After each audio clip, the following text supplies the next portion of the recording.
Hello student, आपका स्वागत है अल्फा इंस्टीट्यूट में। आज हम लोग क्या पढ़ने वाले हैं, बात करते हैं। आज हम लोग बायोलॉजी के आपके सब्जेक्टिव क्वेश्चंस पढ़ने वाले। क्या जो आपके महत्वपूर्ण जो लॉन्ग क्वेश्चन आते हैं, लॉन्ग क्वेश्चन टाइप आते हैं, जिसका हम लोग क्वेश्चन भी करेंगे और आंसर भी करेंगे। तो आज की हमारी क्लासेस जो रहेगी वो किसकी है, तो हमारी बायोलॉजी की क्लासेस है।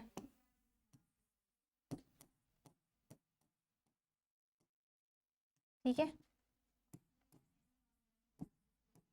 जीव विज्ञान प्रॉपर इतना बताइए, सही है इतना। तो आज की क्लास में हम लोग इसके पहले जो क्लासेस हमारी हुई थी उसमें मैंने 1 से लेकर 4 तक का सब्जेक्टिव करा दिया था। ध्यान सुनिएगा, इसके पहले की क्लासेस में मैंने 1 से लेकर 4 तक का सब्जेक्टिव क्वेश्चन करा दिया था, और इसमें क्या कराने वाली हूँ तो 5 से लेकर 8 तक। किसमें, तो 5 से लेकर हम लोग किसमें कितने तक, 8 तक जो चैप्टर है, जो हमारा लेसन है, वहां तक हम लोग क्या करेंगे, सब्जेक्टिव क्वेश्चन हम लोग करने वाले हैं। ठीक है, और इसे हम लोग क्या करेंगे, इसका आंसर भी करेंगे, क्वेश्चन भी करेंगे, दोनों कराऊंगी। तो तुम्हारे इंपॉर्टेंट जो है वही कराऊंगी। ऐसा नहीं कि कोई भी क्वेश्चन उठा के करा दो, तो ऐसा नहीं। तुम्हारे एग्जाम जो आते हैं 3 घंटे का पेपर होता है, उसमें 4-5 ही क्वेश्चन होते हैं, इससे ज्यादा क्वेश्चन नहीं आते। तो तुम्हें सोच लो, तुम्हारे पूरे बात करूँ पूरे 16 चैप्टर में मैं बहुत ज्यादा क्वेश्चन नहीं उठा के कराऊंगी। मैक्सिमम तुम्हारे सारे क्वेश्चन की बात करूँ, तुम्हारे 15-20 क्वेश्चन होंगे। पूरा मैं कराऊँ तो पूरे 15-20 क्वेश्चन होंगे। तो जो भी क्लासेस लेती हूँ इसमें लूंगी, इसमें 7 क्वेश्चन होंगे। ठीक है, 7 क्वेश्चन होंगे। इसके पहले भी मैंने 5 या 6 ही क्वेश्चन थे, 7 क्वेश्चन से ज्यादा नहीं। तो 7-7 अगर मान लो मैंने 4 क्लासेस में, तो तुम्हारा 20 क्वेश्चन के लगभग मैं करा दूंगी। ठीक है, तो ही सोच लो, मैंने 20 क्वेश्चन सिर्फ ऐसा तो है नहीं इसमें से क्वेश्चन नहीं आएंगे, लेकिन हाँ मैं कोशिश करती हूँ कि तुम्हारे सारे ऐसा क्वेश्चन करा दूंगी जिससे तुम्हारे उससे रिलेटेड या फिर उसी तरीके से तुमको मतलब उससे कहीं और आगे से ना पूछे। मेरी कोशिश इतनी रहती है सारे क्लासेस में, सारे जितने भी मैं क्लासेस लेके आती हूँ, तुम्हारे यूट्यूब पे बात करती हूँ, जितने क्लासेस मैं लेके आती हूँ, मेरी कोशिश इतनी ही रहती है कि तुमको हर टाइप का क्वेश्चन मिल जाए, जैसा भी आता है। अभी कुछ क्वेश्चंस नए ट्रेंड में चल रखे थे, जो कि तुम्हारे कथन करके कि ये कथन 1 है, कथन 2 है। बच्चे पूछ रहे थे ये रीजनिंग का क्वेश्चन है क्या। मैं बोली आने वाले समय में तुमको ऐसे भी क्वेश्चन मिलेंगे। मैं बोली ना, सारे पैटर्न तुम्हें तुमको लेके आए, तुम्हारे जाके देखना वहां पे जो मैंने ऑब्जेक्टिव तुमको करा रखे हैं ना, 3 पार्ट में कराया मैंने, 5-5 पार्ट करके मैंने पकाया, लास्ट का 6 पार्ट लिया है मैंने। उसमें मैंने कराया है हर एक नया तरीका, उसमें जितने तरीके से तुम्हारे क्वेश्चन आ सकते हैं, मैं उसको भी, तो तुम लोग को रिक्वेस्ट जाके तुम लोग वहां से क्वेश्चन हो सब ऑब्जेक्टिव देख लेना। मैं तुम्हारे सारे ऑब्जेक्टिव क्वेश्चन करा रखी हूँ। ठीक है, ये सब्जेक्टिव की बारी चल रही है, इसके बाद भी लॉन्ग क्वेश्चन डायग्राम वगैरह सब लेके आऊंगी। लेकिन जितना मैं कराती हूँ, जितने बच्चे मेरे क्लासेस डेली देखते हैं, उनके लिए कराती हूँ कि जो मतलब इंपॉर्टेंट, जो बच्चे नहीं देख पाते हैं, नहीं क्लासेस ले पाते हैं, नहीं कोर्स ले पाते हैं, लेकिन वो कम से कम एग्जाम काफी अच्छे से दे पाए। ठीक है, लेकिन आज जितना कराते उतना ही अगर मेहनत करके पढ़ लोगे, उससे रिलेटेड जितने भी क्वेश्चंस होंगे, ऐसा नहीं कि मैं एक छोटा सा क्वेश्चन करा रही हूँ उसमें बता रही हूँ कि इससे लॉन्ग क्वेश्चन भी आते हैं, तो तुम उससे लॉन्ग क्वेश्चन भी पढ़ लो। ठीक है, वो भी इंपॉर्टेंट होते हैं। अगर तुमको चाहिए और भी डिटेल हमसे पढ़ना है, और भी हमसे हमारे साथ जुड़ना है, और भी लेकिन मेहनत करना है, ध्यान सुनो, मेहनत करना है, तुमसे जुड़ना है, तो हमारे साथ जुड़ सकते हो। अल्फा शीट प्रो एप्लीकेशन पे आ सकते हो, वहाँ पे वरदान बैच है, जुड़ सकते हो वहाँ से। वहाँ पे तुम सारे क्लासेस ले सकते हो, कोर्सेज ले सकते हो और पढ़ सकते हो। ठीक है, यहाँ पे तुमको सब कुछ मिलेगा। अगर तुम्हारी सोच रही, तुम्हारी रिवीजन नहीं हो पा रही, तुम्हारी कोर्सेज नहीं हो पा रही, तुम नहीं प्रिपरेशन कर पा रहे हो, या तुमको कोई गाइडेंस की जरूरत नहीं, तो इस प्लेटफॉर्म पे आ सकते हो, जुड़ सकते हो। तुम कोई भी डाउट वगैरह हो, कुछ भी हो, तुम पूछ सकते हो वहाँ पे। ठीक है, यहाँ पे तुमको सब कुछ मिलेगा, मैं बार बार नहीं बता रही हूँ। ठीक है, यहाँ पे तुमको सब कुछ मिलेगा, सारी जितने भी, या फिर इस नंबर पे तुम कॉल कर सकते हो। ठीक है, यहाँ पे तुम कॉल कर सकते हो और ज्वाइनिंग कर सकते हो। ठीक है, सारी चीजें मिलेगी तुमको। हर एक सब्जेक्ट के बाद तुम्हारे 2-2 टीचर पढ़ाएंगे। ठीक है, तुम्हारे सब्जेक्ट के यहाँ पे 2-2 टीचर पढ़ाने वाले हैं। सारे टीचर काफी अच्छे पढ़ाते हैं, सब लोग अच्छे से पढ़ाने वाले इस प्लेटफॉर्म पे। तो जिसकी प्रिपरेशन नहीं हुआ, सिर्फ बोर्ड एग्जाम के लिए बात कर रही हूँ। ठीक है, यहाँ पे तुमको लिखा भी है, सिर्फ बोर्ड एग्जाम के लिए आरंभ है, आके ज्वाइनिंग कर सकते हो। अब चलते हैं अपने बच्चों, बहुत बच्चों को लेट होता है ना, जो बच्चे पहले से क्लासेस ले चुके हैं उनके लिए बहुत लेट होता है कि मैम जल्दी स्टार्ट कीजिए, तो मैं जल्दी स्टार्ट करती हूँ। ठीक है, बहुत ज्यादा टाइम वेस्ट नहीं करूंगी, फटाफट स्टार्ट करती हूँ, आती हूँ पहले क्वेश्चन की तरफ।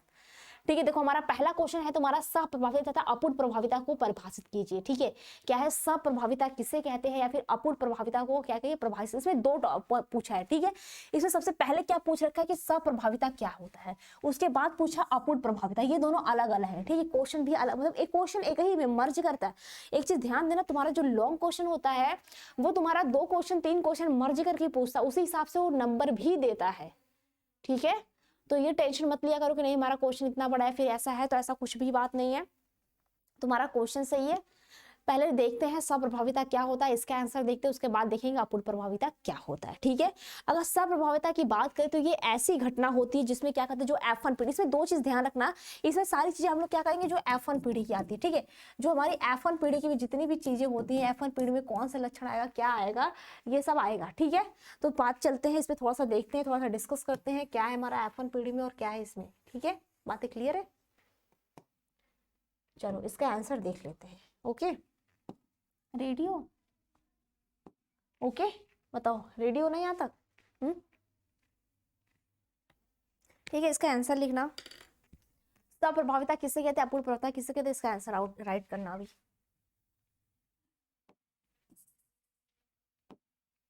पहले क्या लिखेंगे हम लोग, पहले तो बात करते हैं सप्रभाविता की। ठीक है,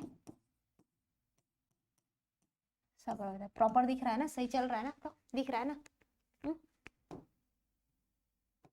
ठीक है, पहले किसकी बात करेंगे, सप्रभाविता क्या होती है, क्या नहीं, उसके बाद करते हैं, उसके बाद किसी और की बात करते हैं।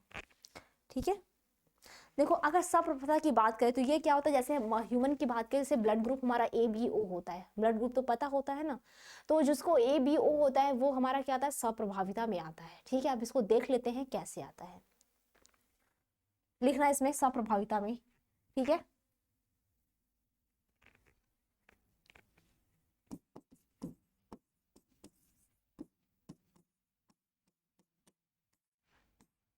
सप्रभाविता, ठीक है, ऐसी घटना है जिसमें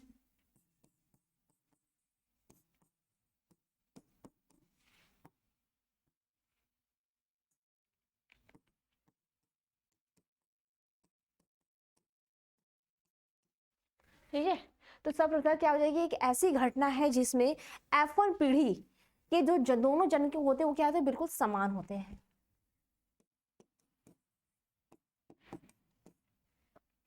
ठीक है, दिख रहा है ना?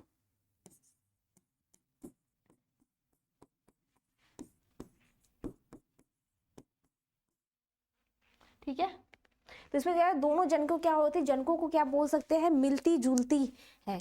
इसमें जो भी जनक, अभी मैं करके बताती हूँ, इसमें जो दोनों जनक होते हैं क्या होते हैं, आपस में मिलते जुलते हैं, और उसी से क्या होता है, इसको सप्रभाविता कहते हैं। एग्जाम्पल की बात करूँ इसमें ABO ब्लड ग्रुप हो जाएगा, से मिलते जुलते हैं, जैसे मनुष्य में ABO ब्लड ग्रुप। ठीक है,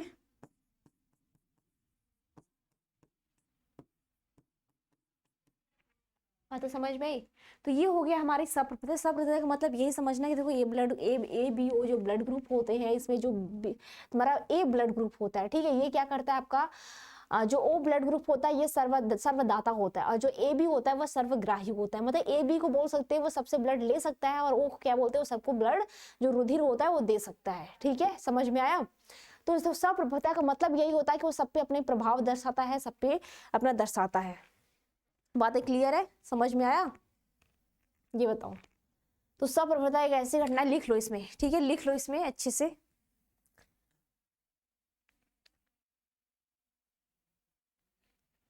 ठीक है,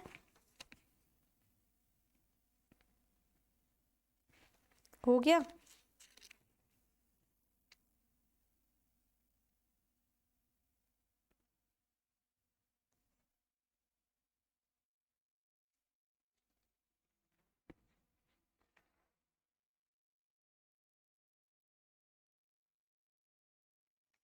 ठीक है, ये नहीं समझ में आया तो मैं एक और बता दूं। ठीक है, अगर ये नहीं समझ में आया तो एक और बता दूं। देखो सप्रभाविता ऐसे भी बोल सकते हैं कि सप्रभाविता उसे होता है ना, इसमें प्रभावी होता है ना अप्रभावी होता है। ठीक है, मतलब बोल सकते हैं कि इसमें कोई भी लक्षण, इसमें मैं थोड़ा सा बता देती हूँ, उसमें तुम लोग सुन लो। इसे इसमें क्या बोलता है कि इसमें कोई प्रभावी या अप्रभावी ना हो। ठीक है, जैसे कि मान लो इसमें हम लोग उसमें बोला है F1 पीढ़ी, क्या बोला है, F1 जनरेशन का बोला है, F1 पीढ़ी का बोला है। तो जैसे मान लो हम लोग यहाँ पे कैपिटल T लेते हैं, यहाँ पे स्मॉल t लेते हैं। ठीक है, यही ले रहे हैं कि कैपिटल T ले रहे हैं और स्मॉल t लेते हैं। अगर इसका हम लोग क्या कराते हैं, क्रॉस करा देते हैं। क्या कराते हैं, ये तो सबको पता होगा, सब तो इसमें ट्रेंड हो रखे होगे ना। तो इसमें क्या कराते हैं, ये क्रॉस कराने के बाद हमको सारा चीज यही मिलता है, ठीक है। तो इसमें यही बोल रहा है कि इसमें ना तो कोई प्रभावी हो ना तो कोई अप्रभावी हो, ना ही इसमें अपना कोई प्रभाव दिखाए ना ही कोई अप्रभावी हो, इसमें क्या हो दोनों जनकों के मिल जाए, ठीक है। इसमें क्या मिले हमको, दोनों जनकों के कुछ ना कुछ, जैसे होता है ना इसमें मैंने अगर जो बच्चे पढ़े होंगे उसमें एक एग्जांपल है, जैसे कि जो लाल गाय है एक सफेद गाय, ठीक है, एक लाल गाय सफेद गाय के बीच में अगर क्रॉस करवाते हैं तो उनसे होने वाला जो बच्चा होता है वो क्या होता है, चितकबरी होता है। मतलब बता सकते हैं इसमें ना ही कोई प्रभावी ना ही अप्रभावी है, मतलब दोनों के गुण जो आते हैं उसको बोलते हैं आपका सप्रभाविता। बातें समझ में आई? बताइए, क्लियर है? समझ पा रहे हैं हम? हमारी कोशिश कामयाब हो रही? हम आपको ये समझा पा रहे हैं कि क्या कि नहीं? इसमें देखो ध्यान रखना, सप्रभावी मतलब यही होता है कि इसमें ना ही इसका गुण आए ना ही मतलब ना ही वो प्रभावी दर्शाए, कि ना कि बस उठा के यही ला दे ना कि बस उठा के ये चीज ला दे, इसमें दोनों चीजों का गुण आए उसे ही बोलते हैं सप्रभाविता। बातें समझ में आई? बताइए। अब इसके बाद देख लेते हैं दूसरा हमारा क्या है, अपूर्ण प्रभाविता, ठीक है। दूसरा हमारा क्या है, अपूर्ण प्रभाविता किसे कहते हैं, इसको देख लेते हैं, ठीक है। आइए इसको देख लेते हैं, इसका आंसर क्या हो जाएगा अपूर्ण प्रभाविता का। देखिए इसमें बहुत ज्यादा डिटेल मैं नहीं लिख पा रही हूँ, इसलिए कि बहुत ज्यादा इसका लंबा डिटेल नहीं पूछता है। जिसका बहुत ज्यादा लंबा और बहुत ज्यादा डिटेल पूछेगा उसका भी मैं बताऊंगी, लेकिन जिसका भी ऐसे नहीं पूछ रहा उसका मैं नहीं बता रही। इसमें क्या होता है, कोई भी प्रभावी अलील क्या होता है, किसी अप्रभावी अलील के गुणों में पूरी तरह से नहीं ढक पाता है, ठीक है। तो अपूर्ण प्रभाविता में लिखेगा, इसमें क्या होता है, ना ही पूरा कोई बहुत ज्यादा प्रभावी होता है, इसमें भी वही बात होता है, कोई सेम होता है, ठीक है। इसमें भी क्या होता है, वही बात होता है।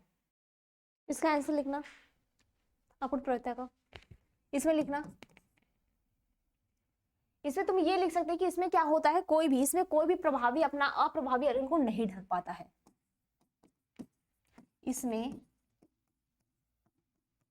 कोई भी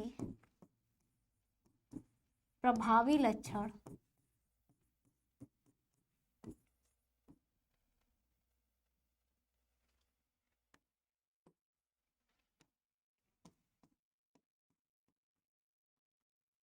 अप्रभावी का मतलब ये समझ लेना कि जो प्रभाव अपना न दिखाता हो, जो बहुत ज्यादा एक्टिव ना हो, जो बहुत ज्यादा मतलब तांडव ना मचाता हो।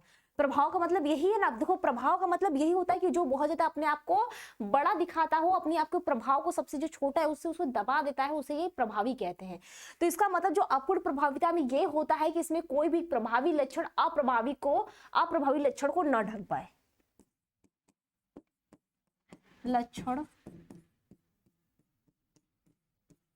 ढक पाए, ठीक है। अगर एग्जाम्पल की बात करें, जैसे गुलाबास का पेड़, ये आपका मेंडल के नियम को फॉलो नहीं करता। इसमें क्या होता है, अगर लाल सफेद, ध्यान से सुनना, इसमें गुलाबास का जो पेड़ होता है, ठीक है, एग्जाम्पल में लिख लेना, गुलाबास का जो होता है, गुलाबास का पुष्प, गुलाबास, इसमें क्या होता है, इसमें सुनना, इसमें अगर हम लोग ने सफेद पुष्प लिया, ठीक है, अगर इसमें हम लोग ने क्या किया, सफेद पुष्प लिया और इधर लाल पुष्प लिया, ठीक है, लाल पुष्प लिया, अगर इन दोनों के बीच में, ठीक है, अगर हम लोग क्या करते हैं, इन दोनों के बीच में अगर क्रॉस कराते हैं तो हमको क्या मिलता है, गुलाबी पुष्प, ठीक है, गुलाबी पुष्प मिलता है।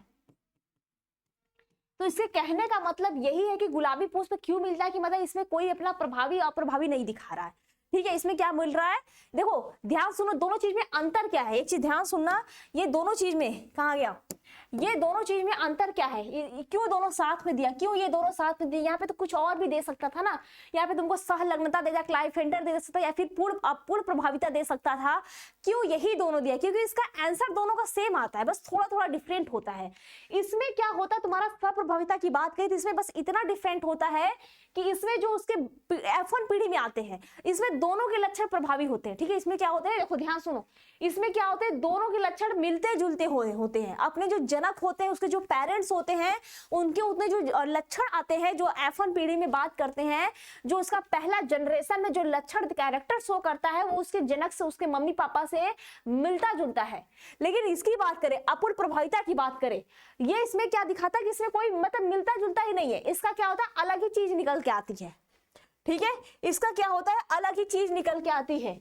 इसमें यही बोल रहा है ना, बस इसमें कहने का मतलब यही है, ध्यान से सुनना, इसमें कहने का मतलब यही है कि इसमें क्या कहता है, जो प्रभावी लक्षण रहता है ये अप्रभावी को नहीं ढक पाता है। मतलब बात करते हैं जो इसमें सफेद पुष्प होता है और लाल पुष्प के बीच में अगर क्रॉस करा दिया जाए तो इससे जो मिलने वाला पुष्प होता है वो क्या होता है, बिल्कुल गुलाबी होता है। क्या होता है, बिल्कुल ये गुलाबी होता है। ठीक है, ये क्या होता है, गुलाबी होता है। समझ में आया, बातें समझ में आई, क्लियर करा पा रही हो आप लोगों की नहीं, बताओ क्लियर हो पा रहा है, सेंटेंस समझ में आ रही है कि कहना क्या चाह रही हूं, ये क्वेश्चन समझ में आ गया कि नहीं। अब आगे चले। देखो मेरा कहने का मतलब बस इतना होता है कि मैं कुछ भी पढ़ाऊं तुम लोग को समझ में आना चाहिए। ठीक है, मेरी क्लास में आए हो तो कुछ ना कुछ सीख के जाओ। ऐसा नहीं कि मैं पढ़ा दिया तुमने नोट डाउन कर लिया एग्जाम के टाइम में भूल जाओ। देखिए मैं बार बार कह रही तुमको एक चीज, तुम अगर देखो 1000 चीजों पे या फिर 1000 जगह पे जाओ तुमसे उससे मतलब नहीं है। तुम्हारे पास 1000 यूट्यूब चैनल होंगे, 1000 लोग पढ़ा रहे, 1000 टीचर तुमको पढ़ा रहे होंगे, लेकिन मैं ये नहीं कह रही कि कोई टीचर सब अच्छा पढ़ाता है, लेकिन पढ़ने पर तुमको ये है कि तुमको कोई ये नहीं कि तुमको कोई रस है, कोई शरबत है घोल के पिला दिया तुम पी लिए। ठीक है, देखो 10,000 चीजें एक एक बार पढ़ोगे कोई मतलब नहीं, लेकिन तुम एक ही चीज अगर 10 बार पढ़ लोगे, 1000 बार पढ़ लोगे ना, तुमको उससे बहुत ज्यादा बेनिफिट होगा। तो तुम्हारे पे डिपेंड करता है, एग्जाम तुम्हारे पास है, क्वेश्चन तुमको देखना है, तुमको मिलाना है कि ये क्वेश्चन तुम्हारे एग्जाम से मिल रहा है कि नहीं, तुम्हारे सब्जेक्ट से मिल रहा है कि नहीं, तुम्हारे आंसर से मिल रहा है कि नहीं, तुम्हारे प्रीवियस ईयर से मिल रहा है कि नहीं, तुम्हारे जो भी तुम यूट्यूब चैनल या फिर किसी से भी पढ़ते हो, जो वो प्रीवियस ईयर पेपर करा रहे, जो भी करा रहे वो तुम्हारी चीजों से मिल रहा है कि नहीं। ठीक है, ऐसा नहीं कि तुम पढ़ लिए तुमको इजी चीजें आ जाए, और ऐसा नहीं कि टफ चीजें जो पढ़ा रहे हैं वो तुम छोड़ दो, तो ऐसा मत करो। बार बार कह रही हूँ कि ऐसा जरूरी नहीं कि तुम्हारा एग्जाम में बहुत इजी चीज आएगा। ठीक है, टफ भी आ सकता है, कठिन भी आ सकता है, तुम अपने प्रीवियस ईयर से मिलाते रहो, अपने पास में रखो, ये चीजें हैं, ये चीजें मैम पढ़ा रही है या फिर कोई भी टीचर पढ़ा रहा है तो तुमको समझ में आना चाहिए। ठीक है, ऐसा नहीं कि तुम इजी के चक्कर में सरल चीजें हैं तुम उसको पढ़ लो, बाकी टफ चीजें छोड़ दो। ऐसा नहीं, एग्जाम तुम्हारा है कहीं से भी, तुम्हारे 5-6 सेट बनते हैं, तुम्हारे कहीं से कोई भी पेपर आ जाएगा, बनने तो है सारी जगह से क्वेश्चन। तो ये मत करो कि तुम्हारे 2 दिन में प्रिपरेशन आ जाएगा, घोल के पिला दूंगा, तो कोई भगवान थोड़ी ना है कि तुमको घोल के पिला देगा। पता नहीं भगवान होता भी कि नहीं होता है, पता नहीं, लेकिन जो चीजें खुद पे है, अगर मेहनत करना है तो तुम हमारे साथ जुड़ सकते हो, तुम्हारी हर एक चीज की प्रिपरेशन कराई जाएगी।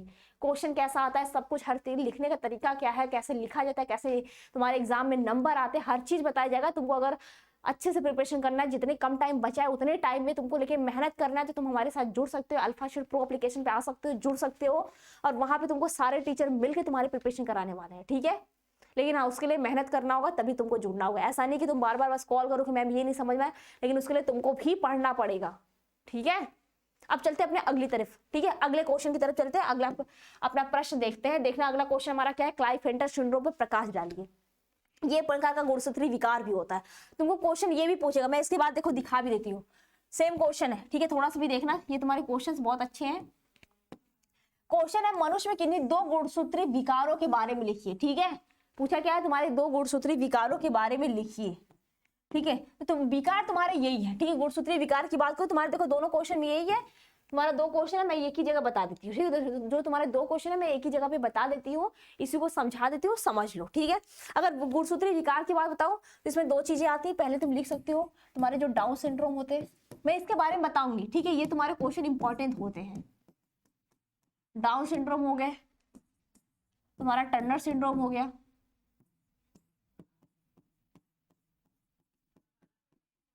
ठीक है, क्लाइफेंटर सिंड्रोम हो गया,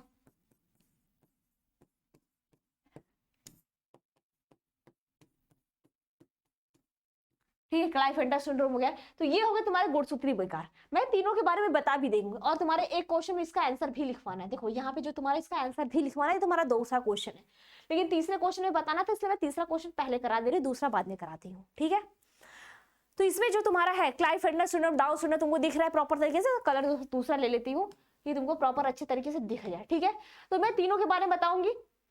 ये तुमको इसको मंगोलियम जड़ता भी कहते हैं, ये जो है इसको मंगोलियम जड़ता भी कहते हैं। ठीक है, इसको क्या कहते हैं हम लोग, मंगोलियम जड़ता भी कहते हैं। तुम्हारे एग्जाम में पूछता भी है, ध्यान से सुनो, इसको लॉन्ग में पढ़ लेना। ठीक है, पूछता भी है मंगोलियम जड़ता क्यों कहते हैं। ठीक है, तो तुम्हारा ये इंपॉर्टेंट चीज है। इसमें होता क्या है, ध्यान सुनो, बस सुन लो एक बारी। ठीक है, बता देती हूँ, सुन लो अच्छे से, देखो अगर बात करें तुम्हारा डाउन सिंड्रोम की बात करें, तो डाउन सिंड्रोम क्या होता है कि 21वीं जोड़ी में, ठीक है ध्यान देना, इसके क्या होता है, जो 21वीं जोड़ी का जो गुणसूत्र होता है, मतलब यक्स एक्स जो होता है, इसकी जगह पे क्या होता है, ट्रिपल एक्स हो जाता है, ठीक है। मतलब बात कर सकते हैं 46 की जगह पे ये 47 गुणसूत्र हो जाता है, 47 क्रोमोसोम हो जाता है, जिसकी वजह से क्या होता है, तुम्हारा डाउन सिंड्रोम होता है। इसमें लक्षण की बात करें, सिम्टम की बात करें, तो इसमें क्या होता है कि इसमें जो व्यक्ति होता है, ठीक है, जो व्यक्ति तुम्हारा ऐसे नॉर्मल दिखते हैं ना, लो बता दिए, बना दे, तुम्हारे नॉर्मल जो व्यक्ति दिखते हैं ये ऐसे नहीं, तो इनके कद छोटे होते हैं, जीभ उभरा हुआ होता है, उंगलियां मोटी होती है, मस्तिष्क बड़ा होता है लेकिन अल्प विकसित होता है, इनके जननांग भी अल्प विकसित होते हैं, मतलब मंद बुद्धि के होते हैं, और इनका जो जीभ होता है खुरदुरा होता है, मोटा होता है, निचला भाग जो निचला ओठ होता है ये भी मोटा होता है। तो इस वजह से बात करें, तुम्हारी ये जाति होती है, एक अफ्रीका में तुम्हारी जाति है मंगोलियम जाति, तो उसकी जैसी होती है, इसलिए इसका नाम जो है इसको मंगोलियम जड़ता भी कहते हैं, ठीक है। ये तुम्हारा होगा तुम्हारा डाउन सिंड्रोम का। बस इतना ही बताना था, आराम से पढ़ देखना, इसको लिख लेना, अगर सुन लोगे तो समझ में आ जाएगा, ठीक है, इसमें ज्यादा कुछ है नहीं, ठीक है। अब बात आती है तुम्हारा अगर टर्नर सिंड्रोम की बात करें, ठीक है, टर्नर सिंड्रोम की बात करें तो इसमें भी तुम्हारा क्या होता है, इसमें भी यही होता है। इसमें क्या होता है 46 की जगह पे 47, लेकिन इसमें किसमें 18वें जोड़े के गुणसूत्र पे होता है, ध्यान देना, इसमें जो होता है 18वें जोड़े के गुणसूत्र पे क्या होता है, ट्रिपल एक्स हो जाता है। इसमें भी 46 की जगह पे क्या होता है 47 हो जाता है, ठीक है, 46 की जगह पे 47 हो जाता है। इसमें भी क्या होता है, व्यक्ति के मंद बुद्धि होता है, ठीक है, अल्प विकसित होते हैं, ये सभी चीजें इसमें भी होते हैं टर्नर सिंड्रोम में। और बात आती है क्लाइफेंडर सिंड्रोम की, तो इसको मैं लिखवा रही हूँ, इसको अच्छे से लिखवा रही हूँ, समझ लेना, ठीक है, इसको क्या करती हो अच्छे से लिखवा रही हूँ, इसमें समझ लियो, ठीक है, इसका क्या करूंगी अच्छे से लिखवाती हूँ, इसको अच्छे से समझ लियो क्लाइफेंडर सिंड्रोम क्या होता है, ठीक है, समझ में आया। तो क्लाइफेंडर सिंड्रोम में भी यही होता है, इसमें भी क्या होते हैं गुणसूत्र तुम्हारे क्या होते हैं 46 की जगह पे क्या होते हैं 47 हो जाते हैं, ठीक है, सब में यही होता है। तो लिखवाऊं, बताओ,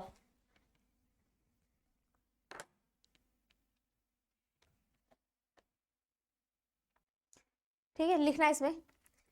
एक चीज में ध्यान देना, जो मैंने यहाँ पे बताया था तुम्हारा टर्नर सिंड्रोम, ये थोड़ा सा गलत है, कहाँ गया, ये तो सही है, ठीक है, यहाँ पे लेकिन 46 नहीं, ये तुम्हारा टर्नर सिंड्रोम है ना, यहाँ पे क्या होता है तुम्हारा 45 गुणसूत्र होते हैं, ठीक है, ये चीज तुम्हारा गलत बता दिया था मैंने, इसकी बता दिया, ठीक है, इसकी बता दिया था, क्लाइफेंडर सिंड्रोम की बता दिया था।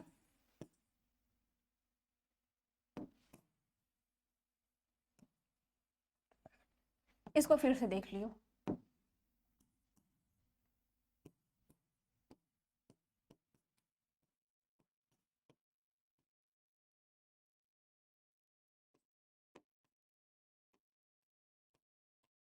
क्लाइफेंडर सिंड्रोम, ठीक है।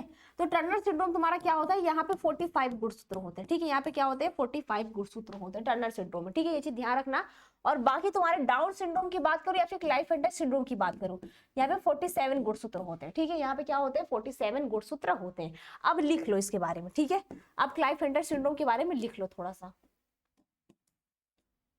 लिखना इसमें, ठीक है, इसमें आंसर लिखना। क्लाइफेंडर सिंड्रोम की अगर बात करो तो इसमें क्या होता है, यह यक्स गुणसूत्र के बढ़ जाने के या फिर यक्स गुणसूत्र के ट्राइसोमी हो जाने के कारण यह गुणसूत्र होता है, ठीक है, यह गुणसूत्री विकार होता है,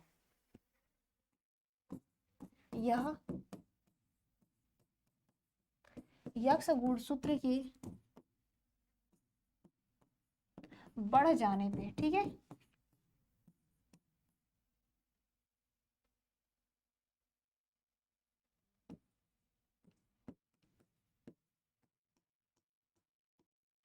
क्लाइफेंडर सिंड्रोम होता है।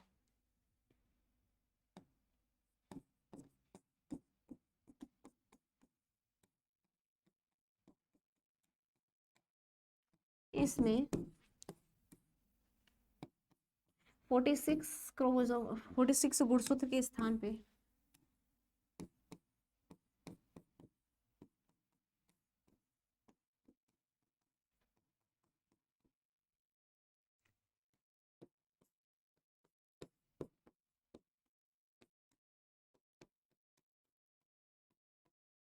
ठीक है 46 गुणसूत्र के स्थान पे 47 हो जाता है।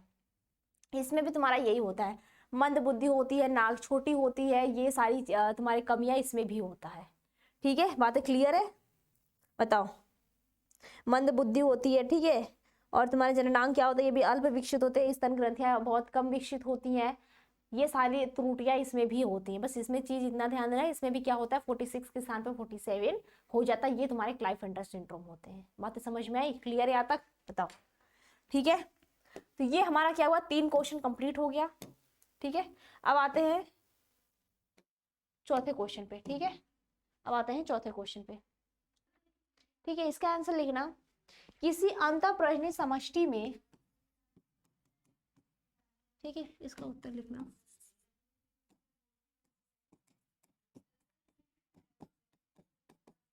किसी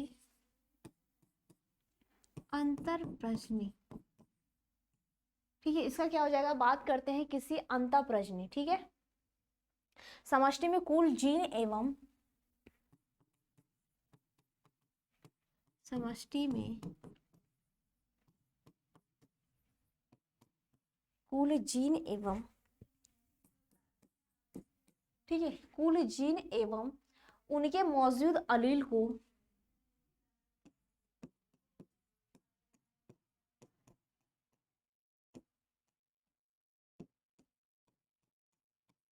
अलील को, ठीक है, अलील को हम लोग क्या बोलते हैं, जीन कोष कहते हैं। ठीक है, जीन कोष या फिर जीन पूल कहते हैं।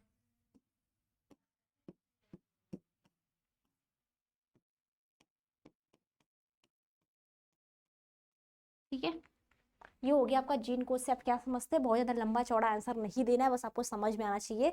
इसमें क्या कहते हैं, किसी अंतःप्रजननी, ठीक है, अंतःप्रजननी, अंतःप्रजननी समष्टि में कुल जीन एवं उनके मौजूद अलील को हम लोग क्या बोलते हैं, जीन कोष कहा जाता है या फिर जीन पूल कहते हैं। ठीक है, इसके बाद वाला क्वेश्चन देखते हैं। अगला क्वेश्चन है अपसारी तथा अभिसारी। ध्यान सुनना, ये आपका इवोल्यूशन का है। मैंने क्या बताया था, ठीक है, ध्यान देना, मैंने क्या बोला था, तो आपका 5 से लेके 8 तक का क्वेश्चन होगा। ठीक है, ये आपके 7वें चैप्टर का क्वेश्चन है। क्लियर है बातें? मैं एक बार बता देती हूँ कौन से चैप्टर का। ये जो आपका पहला था, ठीक है, ध्यान सुनना, ये जो क्वेश्चन था आपका 5वां चैप्टर था जो वंशागति का है। ठीक है, उससे है एक आपका वंशागति का आणविक आधार है, एक वंशागति क्या है, ठीक है, आपका जो दोनों चैप्टर है उसी से है। ठीक है, एक सिद्धांत से एक आणविक आधार से है, ये आपका था। ठीक है, और ये आपका था जो जेनेटिक वाला है, जिसमें आप, सॉरी ये नहीं, ये वाला। ठीक है, अब इसके बाद ये आपका आ गया 7वां। ठीक है, इसके बाद एक क्वेश्चन और है जो आपके 8वें चैप्टर से है, ये वाला। ठीक है, ये जो है आपका 8वां चैप्टर से क्वेश्चन है, मतलब 5 से लेके 8 तक का चैप्टर का मैंने क्वेश्चन लाया। बहुत ही इंपॉर्टेंट क्वेश्चन था, बस ज्यादा इसलिए क्वेश्चन नहीं है। ठीक है, क्वेश्चन आप नंबर बहुत ज्यादा नहीं है, लेकिन इंपॉर्टेंट है, आपके यहाँ से क्वेश्चन आ सकते हैं। क्लियर है बातें? तो लिखिएगा अपसारी तथा अभिसारी अंग विकास में अंतर क्या होते हैं, इसको एक बार समझ लीजिएगा या फिर लिखवा दे, दोनों में से एक कर देते हैं। ठीक है, लिखिएगा इसमें आंसर। ठीक है, इसके आंसर एक एक साइड करके लिख लीजिएगा। ठीक है, एक साइड क्या करेगा, आप अपसारी लिख लीजिए। ठीक है, और एक साइड क्या लिखिए, अभिसारी। इससे क्लियर हो जाएगा। मैं वैसे या तो वैसे लिख सकते हैं, ऐसे भी लिख सकते हैं, या फिर डिफिनेशन भी लिख सकते हैं, या फिर ऐसे भी लिख सकते हैं, दोनों में से एक चॉइस है। लिखिएगा ऐसे इसलिए लिखिएगा कि आपको समझ में आए, दोनों चीजें क्लियर हो जाएगा। इसमें लिखिएगा वे अंग, ये वे अंग होते हैं, ये वे अंग होते हैं जिनकी, ठीक है, जिनकी मूल संरचना एवं उत्पत्ति समान होती है। मूल रचना व उत्पत्ति समान होती है, लेकिन कार्य भिन्न होता है। ठीक है, इसमें क्या लिखेंगे, ये वे अंग होते हैं, ठीक है,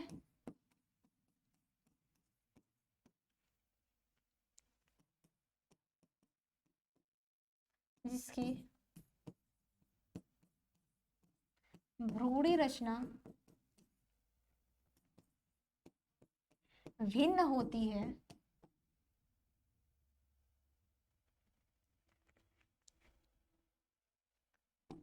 भिन्न होती है,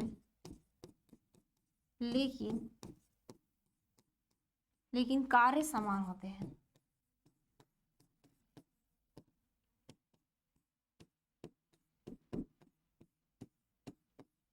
ठीक है, समझ में आया दोनों में? देखो, अगर बात करें अपिसारी की तो इसमें क्या होता है, वे अंग होते हैं जिनकी क्या होती है, मूल संरचना उत्पत्ति ये समान होती है लेकिन कार्य भिन्न भिन्न करते हैं। ठीक है, इसमें मैं एग्जांपल भी बता दे रही हूँ। ठीक है, इसका एग्जांपल भी लिखवा दे रही हूँ, लिख लीजिए, नेक्स्ट पेज पे लिख लीजिए। अगर बात करूं अपसारी की, ठीक है, अपसारी में लिख लीजिएगा, ठीक है, पक्षियों के पंख, इसी में लिखेंगे। अपसारी में, अपसारी में लिखिएगा पक्षियों के पंख। ठीक है, अभिसारी में लिखिएगा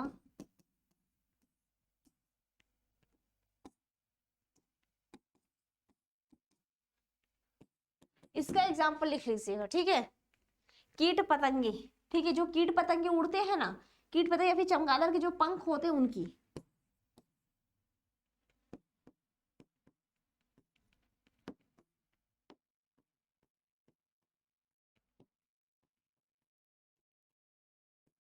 ठीक है, तो चमगादड़ के जो पंख वगैरह होते हैं ये होते हैं। बातें क्लियर है? तो ये हो गया आपका अपसारी और अभिसारी अंग जो होता है उसको कहते हैं अभिसारी, एक हो गया, एक आपका अपसारी हो गया। एक बार मैं सब फिर से बता देती हूँ। ठीक है, लेकिन उसके पहले एक लास्ट क्वेश्चन कर लीजिएगा। ये अंतिम क्वेश्चन आपका, टाइफाइड बीमारी का रोगजनक एवं लक्षण, संक्रमण विधि तथा उपचार के बारे में बताइए। ठीक है, पूरा लंबा चौड़ा सा आपका क्वेश्चन पूछ दिया है कि आपका टाइफाइड क्या होता है, उसके क्या उपचार होते हैं, फिर क्या नहीं होते हैं, ये सभी के बारे में बहुत अच्छे से पूछ दिया है। ठीक है, क्लियर इतनी बातें? तो टाइफाइड को हम लोग क्या बोलते हैं, कोई और मियादी बुखार बोलते हैं। क्या बोलते हैं? टाइफाइड को हम लोग बात करते हैं, इसको मियादी बुखार भी कहा जाता है। ठीक है, टाइफाइड को हम लोग क्या बोलते हैं, इसको मियादी बुखार। ठीक है, जो टाइफाइड होता है। ठीक है, शॉर्ट फॉर्म में लिखवा रही हूँ। ठीक है, बहुत ज्यादा लंबा चौड़ा इसमें नहीं खींच के लिखवा रही हूँ, लेकिन बता देती हूँ सब कुछ, लेकिन बहुत ही शॉर्ट फॉर्म में लिखवाने वाली हूँ। लिखिएगा इसमें, इसमें लिखिएगा रोगजनक इसके क्या होते हैं।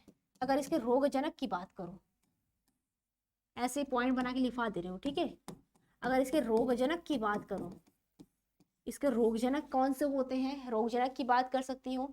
संक्रमण के क्या कारण हो सकते हैं ये भी बता देती हूँ। ठीक है,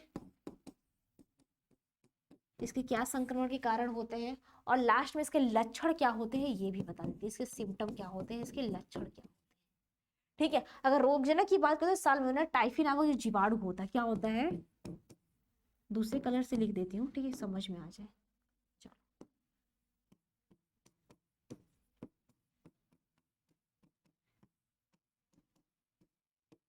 टाइफी नामक जीवाणु। ठीक है, ये इसका रोगजनक होता है। अगर बात करें संक्रमण के कारण, तो संक्रमण के कारण बहुत सारे होते हैं, सबको ये पता होगा। ठीक है, एक बारी मैं बोल देती हूँ कौन कौन से होते हैं संक्रमण के कारण इसके। ठीक है, ठीक है, इसमें कुछ लिखना चाहते हैं तो लिख सकते हैं। अगर बात करते हैं संक्रमित, संक्रमित भोजन, जल, दूध। ठीक है, संक्रमित भोजन, दूध, जल या फिर किसी चीज का सेवन करने से क्या होता है, हमारे आहार नाल जो एलिमेंट्री कैनाल होता है उसमें बैक्टीरिया पहुंच जाता है, जिससे क्या करता है, हमको बीमार कर देता है। ठीक है, अगर लक्षण की बात बताए, इसमें एक दो लक्षण भी लिख दीजिए, इसका कौन कौन से इसके सिम्टम होते हैं। इसकी बात करें तो बुखार। ठीक है, बुखार क्या होता है, इसमें बुखार की अगर डिग्री बात करें, फॉरेनहाइट की बात करें तो कितने फॉरेनहाइट हो जाता है, 1 से 4 हो जाता है। ठीक है, 1 से 4 से लेके बात करें 1 से 6 फॉरेनहाइट होता है। ठीक है,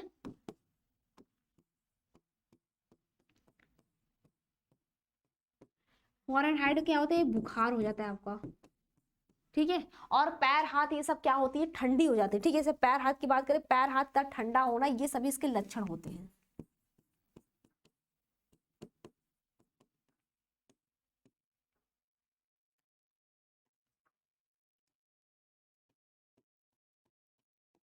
ठीक है, तो ये हो गया आपका, ये इतना ही है। ठीक है, बहुत ज्यादा इसमें लंबा चौड़ा नहीं है, लेकिन एक बार फिर से समझ लीजिए। मैं एक बार फिर से थोड़ा सा कोशिश करती हूँ, तो आपको जो बच्चे बाद में आते हैं उनके लिए बता दूं, तो एक बार कोशिश करती हूँ पूरा फिर से बता दूं, आपको अच्छे से बता दूं एक बार क्लियर से। तो अगर आपको ज्वाइनिंग करना है, कोर्स ज्वाइनिंग कर सकते हैं, लेकिन फटाफट बताती हूँ। ठीक है, देखो पहला क्वेश्चन आपका था सप्रभाविता अपूर्ण प्रभाविता किससे कहते हैं, एक बार फिर से समझ लो, ठीक है। सप्रभाविता अपूर्ण प्रभाविता किसे कहते हैं ये समझ लो। अगर बात करें सप्रभाविता की बात करें, ठीक है, तो सप्रभाविता ऐसी घटना होती है, देखो मैं एक बार फिर से रिवीजन इसलिए करवा रही हूँ पूरा, क्योंकि जो बच्चे लास्ट में आते हैं बीच में आते हैं उनके एक बार रिवीजन हो जाए कि इतना चीजें क्लास में पढ़ा था, ठीक है। तो ये ऐसी घटना होती है जिसमें जो F1 पीढ़ी की बात करें, ठीक है, इसमें अगर F1 पीढ़ी की बात करें तो इसमें दोनों जनकों का मतलब जो उसके पेरेंट होते हैं, जो उसके मम्मी पापा होते हैं, उनके दोनों के लक्षण आते हैं, उसको सप्रभाविता कहते हैं। अपूर्ण प्रभाविता में क्या होता है, ध्यान सुनना, अगर वही बात आती है तुम्हारे अपूर्ण प्रभाविता की, तो इसमें भी तुम्हारा वही होता है, ठीक है, इसमें भी क्या होता है, वही होता है, बस इसमें होता क्या है कि इसमें बात की जो प्रभावी लक्षण होता है अप्रभावी लक्षण को न ढक पाए, ठीक है। मतलब अगर लाल पुष्प लेते हैं, सफेद पुष्प लेते हैं, तो इससे जो प्राप्त होने वाला जो पुष्प होता है वो क्या होता है, गुलाबी होता है। क्लियर है, ये तुम्हारा अपूर्ण प्रभाविता होता है। अगला क्वेश्चन तुम्हारा क्लाइफेंडर सिंड्रोम किससे कहते हैं, तो क्लाइफेंडर सिंड्रोम में क्या होता है, हमारा जो 46 क्रोमोसोम होता है हमको पता है, ये क्या बढ़ के क्या होता है 47 हो जाता है, किसमें, क्लाइफेंडर सिंड्रोम में। क्लियर है बातें। और इसमें भी क्या होता है, इसमें एक्स गुणसूत्र की मतलब त्रिगुणता हो जाती है, मतलब एक्स गुणसूत्र क्या होती है, इसमें एक्स गुणसूत्र बढ़ जाता है, 46 के स्थान पे 47 हो जाता है। इसमें भी वही सब लक्षण आते हैं, इसमें भी आपका मंद बुद्धि का होना, ये सभी चीजें तुम उसमें लिख सकते हो क्लाइफेंडर सिंड्रोम में भी। इसके बाद अगला प्रश्न तुम्हारा आता है, अगला क्वेश्चन है कि मनुष्य में किन्हीं दो गुणसूत्रीय विकारों के नाम लिखिए। तो तुमको पहले से पता है तुम्हारा डाउन सिंड्रोम होता है, टर्नर सिंड्रोम होता है, क्लाइफेंडर सिंड्रोम होता है, ठीक है, एक मैंने एक्स्ट्रा बता दिया। तुम्हारे डाउन सिंड्रोम में भी क्या होता है, यक्स की गुणसूत्रा की बढ़ोतरी हो जाती है, मतलब 46 के स्थान पे 47 हो जाता है। लेकिन टर्नर सिंड्रोम में क्या होता है, एक गुणसूत्र कम हो जाता है, ठीक है, उसमें क्या होता है 46 के स्थान पे 45 हो जाता है, इसे टर्नर सिंड्रोम कहते हैं। क्लाइफेंडर में क्या होता है, एक गुणसूत्र बढ़ जाता है, मतलब 46 के स्थान पे 47 हो जाता है, ठीक है। ये तुम्हारे हो गए गुणसूत्री विकार, मतलब गुणसूत्री त्रुटि। नेक्स्ट प्रश्न तुम्हारा है जीन कोश से आप क्या समझते हैं, तो इसमें बस इतना लिख देना कि किसी भी अंतःप्रदेश, ठीक है, अंतःप्रजननी समष्टि में कुल जीन, जितने पूरे जीन की बात करें एवं उनके मौजूद अलील को हम लोग क्या बोलते हैं, जीन पूल कहते हैं, फिर जीन कोश कहा जाता है। बातें क्लियर है।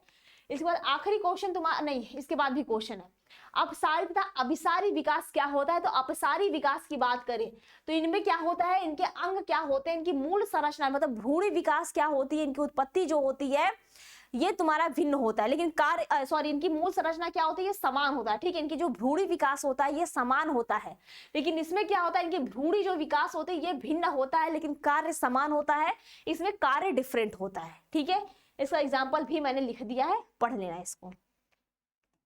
अगला लास्ट क्वेश्चन तुम्हारा टाइफाइड क्या होता है, तो इसको मियादी बुखार भी कहते हैं। इसमें तुम्हारा वही सब है कि इसमें रोगजनक की बात करो तो रोगजनक तुम्हारा इंपॉर्टेंट है, साल्मोनेला टाइफी के द्वारा होता है, नामक ये बैक्टीरिया होता है, ठीक है, ध्यान देना, ये तुम्हारा बैक्टीरिया के द्वारा होता है, मतलब जीवाणु के द्वारा होता है। संक्रमण की बात करूं किसके द्वारा होता है, तो संक्रमित भोजन करने पे, संक्रमित किसी भी चीज को लेने से हमारे आहार नाल को संक्रमित करता है, जिससे हम लोग बीमार हो जाते हैं। अगर इसमें लक्षण की बात कौन कौन सा सिम्टम होता है, तो ठंडा लगना, बुखार आना, ये सभी सर दर्द होना, बदन दर्द करना, ये सभी इसके लक्षण होते हैं, ठीक है। बातें समझ में आ गई, बताओ, ठीक है। तो आज की क्लास यहीं पे एंड करते हैं, मिलते हैं अगले क्लास में, ठीक है। नेक्स्ट क्वेश्चन इसके आगे के क्वेश्चंस लेके बढ़िया सा, तब तक मस्त रहो, बढ़िया रहो। आज के लिए धन्यवाद, ठीक है। इसी तरह बहुत सारे क्वेश्चन लेके इसके आगे का भी पढ़ते हैं, आते हैं, ठीक है। अगले क्लास में मिलते हैं।